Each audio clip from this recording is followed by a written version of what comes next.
ماں باپ کی شان پھیر لیتے ہیں نظر جس وقت بیٹے اور بہو، اجنبی اپنے ہی گھر میں ہائے بن جاتی ہے ماں۔ جسے ماں باپ کی بات کی سمجھ نہیں آتی، اسے زمانہ بہت اچھے طریقے سے سمجھا لیتا ہے۔ لبوں پہ کبھی اس کے بد دعا نہیں ہوتی، بس ایک ماں ہے جو کبھی خفا نہیں ہوتی۔ اپنے ماں باپ کی خدمت کر لیں اس سے پہلے کہ دیر ہو جائے۔ ماں باپ کو دیکھ کر مسکرانا کروڑوں گلاب کھلانے سے افضل ہے۔ باپ وہ عظیم ہستی ہے جس کے پسینے کی ایک بوند کی قیمت بھی اولاد ادا نہیں کر سکتی۔ جو رلا کے منا لے وہ باپ ہوتا ہے، جو رلا کے خود بھی رو پڑے وہ ماں ہوتی ہے۔ بازار میں ہر چیز مل جاتی ہے لیکن ماں اور ماں کا پیار نہیں ملتا۔ انسان کی بربادی کا وقت تب شروع ہوتا ہے جب اس کے والدین اس کے غصے اور ناراضگی کے خوف سے اپنی ضرورت بتانا اور نصیحت کرنا چھوڑ دیتے ہیں۔ ماں کے بغیر گھر سونا ہے اور باپ کے بغیر زندگی۔ اگر ہم چشمِ تصور میں ماں کی شعلوں جیسی بلند ہوتی آسمان کو چھوتی آہیں دیکھ لیں۔ حضرت عبداللہ بن عمر رضی اللہ تعالی عنہما نے بیان کیا کہ ایک صحابی نے نبی کریم صلی اللہ علیہ وآلہ وسلم سے پوچھا، کیا میں بھی جہاد میں شریک ہو جاؤں؟ حضرت صلی اللہ تعالی علیہ وآلہ وسلم نے دریافت فرمایا، کیا تمہارے ماں باپ موجود ہیں؟ انہوں نے کہا کہ ہاں موجود ہیں۔ حضرت صلی اللہ تعالی علیہ وآلہ وسلم نے فرمایا کہ پھر انہی میں جہاد کرو، یعنی ان کی خدمت کرو اور تمہیں جہاد کا اجر ملے گا۔ ماں کی خدمت باعث جنت ہے جبکہ بے ادبی باعث دوزخ ہے۔ ماں باپ کی تکلیف کو نظر انداز مت کیجیے، یہ جب بچھڑ جاتے ہیں تو ریشم کے تکیے پر بھی نیند نہیں آتی۔ نبی کریم صلی اللہ تعالی علیہ وآلہ وسلم نے فرمایا، اللہ نے تم پر ماں کی نافرمانی حرام قرار دی ہے اور والدین سے ناحق مطالبات کرنا بھی حرام قرار دیا ہے۔ ماں کی دعا خالی نہیں جاتی، اس کی بد دعا بھی ٹالی نہیں جاتی۔ برتن مانجھ کر بھی ماں 3-4 بچے پال ہی لیتی ہے مگر 3-4 بچوں سے ایک ماں پالی نہیں جاتی۔ والد کی فریاد، بوڑھا ہو گیا ہوں میں، تھوڑا وقت دے دیا کر، بیٹھ کر 2-4 ہی سہی پر مجھ سے باتیں کیا کر، تو ہی میری لاٹھی ہے، تو ہی میری روشنی، کچھ پل کے لیے ساتھ میرے راستہ طے کیا کر، مر جاؤں گا ایک دن، چلا جاؤں گا چھوڑ کر تجھے، جو بچی ہے زندگی صاحب، لمحے کچھ میرے لیے بھی رکھا کر۔ والدین کا دل جیت لو، کامیاب ہو جاؤ گے، ورنہ ساری دنیا جیت کر بھی ناکام رہو گے۔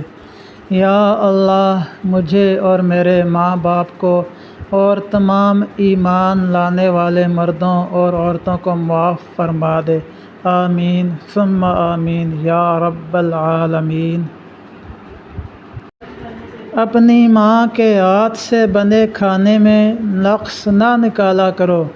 آپ خوش قسمت ہو کہ ماں کھانا بنا کے دیتی ہے، اس دنیا میں کچھ کے پاس کھانا نہیں تو کچھ کے پاس ماں نہیں۔ مائیں کتنی سادہ ہوتی ہیں، ہمیں ایسا ہی لگتا ہے جیسے ہماری ماں بس شروع سے ہی ایسی تھی۔ نہیں، یہ ماں بھی کبھی جوان تھی، اس کی بھی کچھ خواہشیں، کچھ امنگیں تھیں، لیکن ماں بنتے ہی اس نے اپنے سارے جذبے، سارے شوق دفن کر لیے اور صرف اولاد کی ہی ہو کر رہ گئی۔ اللہ پاک سب کی ماؤں کو صحت تندرستی کے ساتھ سلامت رکھیں، آمین۔ میں نے دنیا میں صرف اپنی ماں کو اپنی خوشی پر مجھ سے زیادہ خوش، میرے غم پر مجھ سے زیادہ رنجیدہ اور میری تکلیف پر مجھ سے زیادہ بے چین دیکھا ہے۔ یا اللہ، ہر بچے کی ماں کو سلامت رکھنا، اس جیسا انمول رشتہ کوئی نہیں۔ ماں باپ ایک انمول ہیرا ہیں جس کی تعریف ناقابل بیان ہے۔ ماں باپ کو دیکھ کر مسکرانا کروڑوں گلاب کھلانے سے افضل ہے۔ حضور اکرم صلی اللہ تعالی علیہ وآلہ وسلم نے ارشاد فرمایا کہ میں جنت میں داخل ہوا تو میں نے سنا کہ وہاں کوئی شخص قرآن پاک کی تلاوت کر رہا ہے۔ جب میں نے دریافت کیا کہ قرأت کون کر رہا ہے تو فرشتہ نے بتایا کہ آپ کے صحابی حارث بن نعمان رضی اللہ عنہ ہیں۔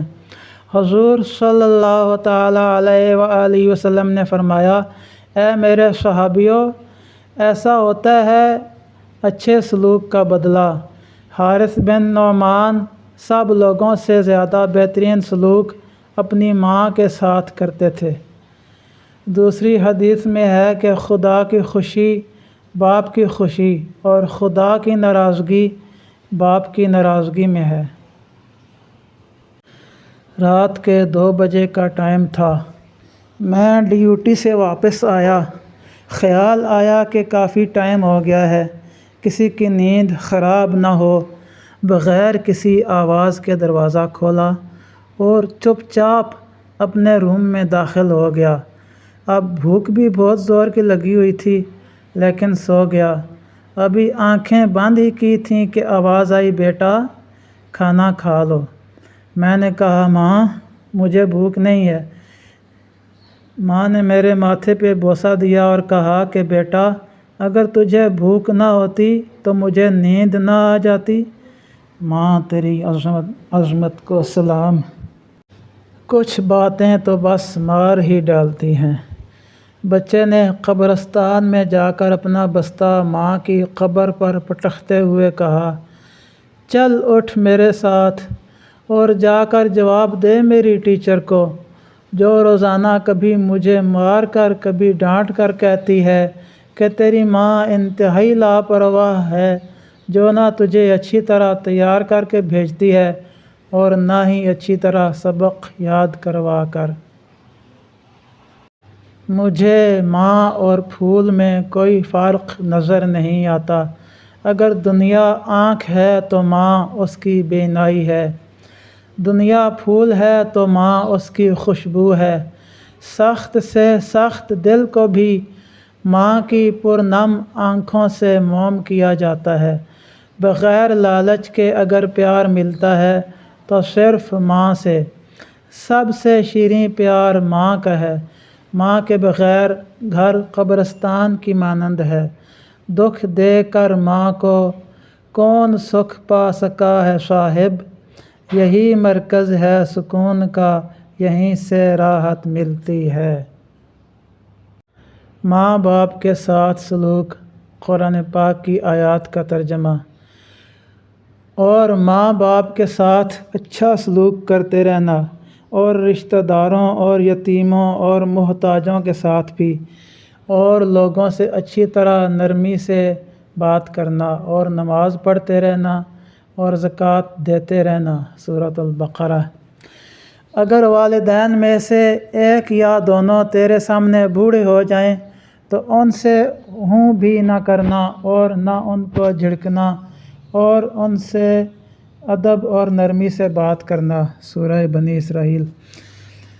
اور محبت اور خاکساری سے ان کے آگے کندھے جھکائے رکھنا اور ان کے حق میں دعا کرتے رہنا کہ اے میرے پروردگار، جس طرح انہوں نے میری کم سنی میں مجھے شفقت سے پالا ہے، اسی طرح تو بھی ان پر اپنی رحمت نازل فرما۔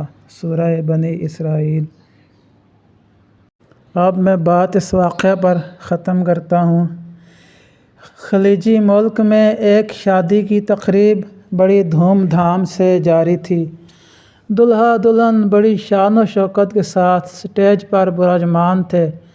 دلہن نے دلہا کے کان میں کہا، اپنی ماں کو سٹیج سے اتار دو کیونکہ میں اسے ناپسند کرتی ہوں۔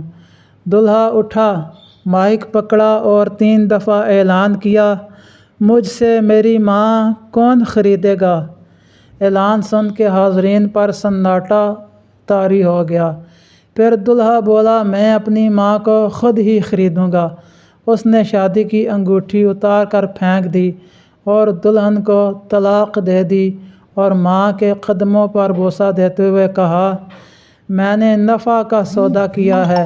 حاضرین میں سے ایک آدمی نے کھڑے ہو کر اعلان کیا، میں اس نوجوان کے ساتھ اپنی بیٹی کا نکاح کرتا ہوں، اور کہا، اس سے بہتر میری بیٹی کو خاوند نہیں مل سکتا۔